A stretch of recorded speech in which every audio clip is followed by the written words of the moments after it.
You know how sometimes you make a snap judgment about someone? Or maybe you just assume because someone seems really honest, everything they say must be the absolute truth? Oh, definitely. It's completely natural, isn't it? Yeah, it's like our default setting is trust. We don't even always realize the subtle biases shaping how we see things. Exactly. But what happens when that trust, that gut feeling needs, well, serious testing, Uh, especially in situations where getting it right is just critical? High stakes situations, yeah. Right. So today we're doing a deep dive into something absolutely vital in fields like auditing, Mm. professional skepticism. Mm. And this isn't just some, corporate jargon or buzzword. Yeah. It's really a fundamental mindset, a way of looking at information that can make a huge difference. Okay, let's unpack this. But before we dive deeper, just a quick reminder. This deep dive is based on material from Farhat lectures. All the content, the examples, everything we talk about here comes from the comprehensive accounting resources over at farhatlectures.com. So if you're an accounting student, maybe studying for the CPA exam or already a professional, definitely check out the website. They've got extra practice questions, video lectures, loads of support to really hammer home what we discussed today. It's great material. Big thanks to Professor Farhat for providing it. Absolutely. And it's true what you said about biases. It's fascinating how our natural human tendencies can actually get in the way here. How so? Well, we tend to assume people are basically honest, right? We might project our own feelings onto them, or we trust people who seem familiar somehow. Like if they remind you of someone or, yeah, similar background. Exactly. And while that's perfectly normal, human stuff, in a professional setting like auditing, you've got to not just see those biases, but actively manage them. Hmm. They can really cloud your judgment. So, okay, recognizing them is step one. But then how do you actually build a defense against them? How does professional skepticism become that countermeasure in practice, not just a theory? Yeah, good question. Simply put, professional skepticism is really about keeping a healthy, questioning mindset. It's not about thinking everyone's lying to you, not at all. Right, that sounds exhausting. It would be. It's more about cultivating this habit of critical thinking, Yep. especially with client information, sort of a constant professional trust but verify. Okay, trust but verify. I like Well, that. while, the official auditing books don't give us one single definition carved in stone, it generally breaks down into two main parts. Right. First, there's a questioning mindset. Basically, don't just accept what you're told at face value. If a client says something, your first thought should be, okay, how can I check that independently? Makes sense. And the second? The second is a critical assessment of audit evidence. This means really digging into the reliability of all the evidence you get, putting it in context, Yes. asking those probing questions, and always looking for inconsistencies, things that don't quite add up. Got it. So, questioning mind, critical assessment, those are the core ideas. But I guess auditors probably need something a bit more concrete to guide them day to day. Exactly, and that's where academic research actually helps a lot. It sort of breaks down this big idea into specific elements, giving auditors practical tools. Ah, okay. Right. Here's where it gets really interesting then. So there are these, what, 6 elements based on research? That's right. 6 key elements that help define and guide it. Let's dive into those.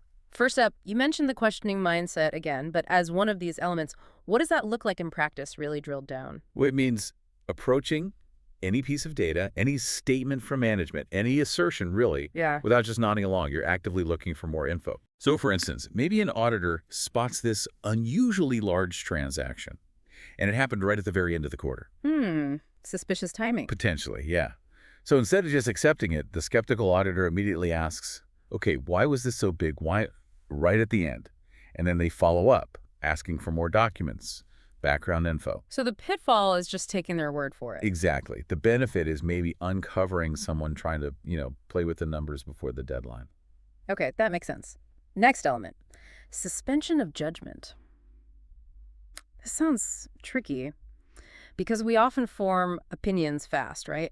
Gut feelings. Mm-hmm. So if an auditor walks in and something just feels right or maybe feels wrong, how do they stop that gut feeling from messing with their job, which is waiting for hard evidence? What does suspension of judgment really mean on the ground? That's such a crucial point because it's about rigorously, actively holding back your final judgment until all the credible evidence is actually in front of you. Actively holding back. Yeah, you have to fight that natural urge to decide quickly. It's not just don't jump to conclusions. It's actively battling things like confirmation bias. Ah, looking for stuff that proves your hunch right? Precisely. Imagine an auditor uh, assumes a company's profitable because the first glance looks good. If they don't suspend judgment, they might subconsciously just look for evidence that confirms that, Yeah. right? And miss the red flags. Yeah, I could see that. So the real demand here is to embrace the uncertainty. Stay open until the full picture is there, even if it feels slower or harder. That's where the audit's integrity really comes from. You have to look at the actual verified proof before deciding, no matter how strong that first impression was. Got it. Okay, third element, search for knowledge. This one feels very relevant to what we do here, right? Not being happy with just the surface stuff. It absolutely is. This element means auditors should never be satisfied with just the obvious info they're given. They need to be, well, relentless, proactive, digging into the underlying data, checking different sources, corroborating what they find. So not just taking the spreadsheet they hand you. Definitely not.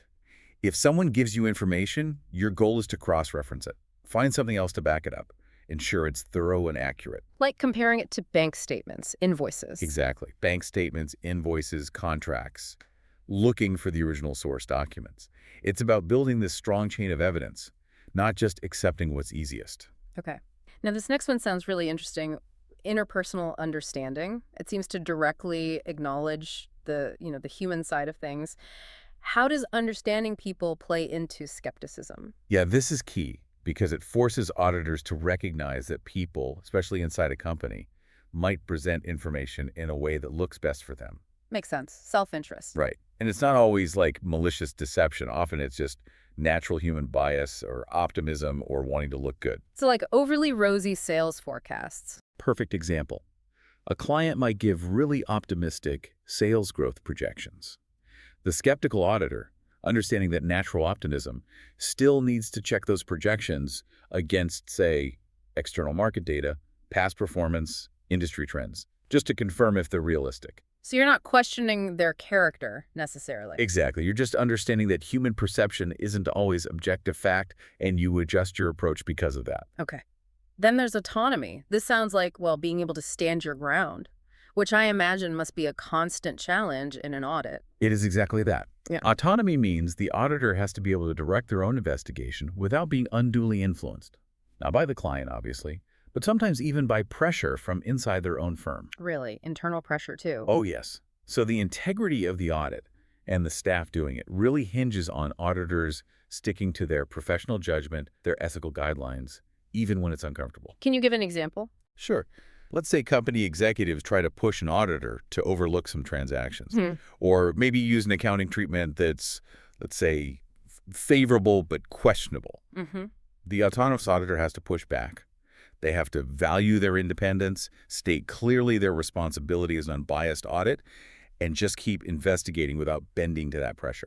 And the benefit there is huge, right? Maintaining trust in the whole audit process. Absolutely vital Yeah. for everyone relying on those financial statements. Okay, last one. Self-esteem.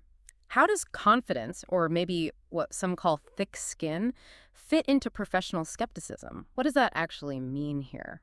Yeah, self-esteem in this context really means having that inner confidence to challenge things, to challenge the status quo, and to stand firm in your professional judgments. So not arrogance, but belief in your own skills. Precisely. Trusting your knowledge, your expertise, even when you're questioning people high up in the company. And having that thick skin you mentioned, being able to handle pushback or scrutiny. For example, maybe during a compliance check, an auditor finds that a company's practices, ones they claim they've used for years, don't actually line up with current regulations. Uh-oh. Right. The auditor with professional self-esteem trusts their findings. They highlight the issue in the report, assuming the company doesn't fix it, and they're ready to defend that finding. Regardless of, we've always done it this way. So it ensures issues actually get reported accurately. Without compromise. It's crucial. Wow, okay. So we've walked through these 6 elements: questioning mindset, suspension of judgment, search for knowledge, interpersonal understanding, autonomy, and self-esteem. They're powerful individually, but I guess their real strength is when an auditor uses them all together. Absolutely. They work in concert. So to kind of cement this, let's try putting it into practice, like with a scenario, maybe something like you'd see in a practice question from, say, Farhat lectures. Good idea. Let's test it out. Okay, consider this question. Which of the following statements regarding professional skepticism is correct? Ready for the options? Yep. Lay them on me. Okay. A. Professional skepticism is not required for audit of private companies. Okay. Option A. What do you think? Well, based on what we just said, that sounds wrong. It feels like it should apply everywhere, right? Public, private. Exactly. That one's incorrect. Hmm. Professional skepticism is fundamental for all engagements. Doesn't matter if it's a huge public company or a small private one, or even other services. It's universal. Okay, good. Option C.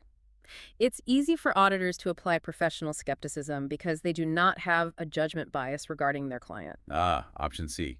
Easy and no bias. Yeah, that sounds way too simple. We just talked about how hard it is because of bias, Yeah. especially with clients you know well. Like, again, also incorrect. It's often not easy. Auditors are human. We all have biases. Professional skepticism is the tool you use to actively fight those biases. So C is out. All right. Option D. It's difficult for auditors to apply professional skepticism through, since they usually have the impression that their client are deceiving them throughout the audit process. Okay, D focuses on difficulty again, but links it to assuming deception. That doesn't feel quite right either. Skepticism isn't the same as assuming everyone's a liar, is it? No, it's not. That's more like cynicism. Yeah. And while you need that questioning mindset, assuming constant deception isn't really healthy skepticism. It wouldn't be productive for the audit, and it damages the professional relationship. So D is also incorrect. Which leaves us with B. Let me read that one. Professional skepticism include asking probing questions and paying attention to inconsistencies. And what do you think about B? Well, that sounds spot on. Asking questions, looking for things that don't line up. That directly matches the questioning mindset and critical assessment we talked about right at the start. Bingo. That's the correct answer. It perfectly captures those core actions. Asking the tough questions, noticing when things don't quite fit, and digging until you get satisfactory evidence. Great. That really helps connect the dots between the theory and, how it actually plays out. Definitely. So we've covered a lot in this deep dive. We went from just defining professional skepticism as this critical mindset to breaking down those 6 academic elements that really give auditors the tools to apply it. It's clearly way more than just ticking boxes on a checklist. Oh, absolutely. It's dynamic, Yeah. active. It demands, intellectual effort and maybe even some personal grit. That's a good way to put it. So thinking about this, what does it all mean for you listening in? Our focus today was auditing, sure, but these principles, they go way beyond just financial statements, don't they? They really do. Whether you're looking at news reports, making big personal choices, or just analyzing something complex for your own job, using this kind of skeptical mindset can genuinely help you. Cut through the noise. Yeah, cut through assumptions, spot inconsistencies, and just reach conclusions that are, more solid, more informed. So maybe something to think about as you go forward. How might adopting just a bit more professional skepticism, not just with numbers, but with everyday information, how might that change your perspective? That's an excellent question. A critical one, really, for everyone to consider.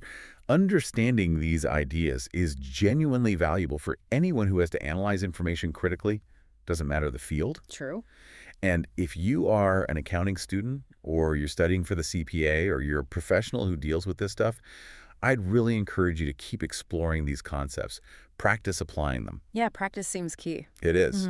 And resources like farhatlectures.com, they offer more tools, MCQs, true-false exercises that can really help you master these vital concepts. They're essential, honestly, for both doing well academically and excelling in your career. Good advice. Keep questioning, keep learning. Exactly. That's the heart of it.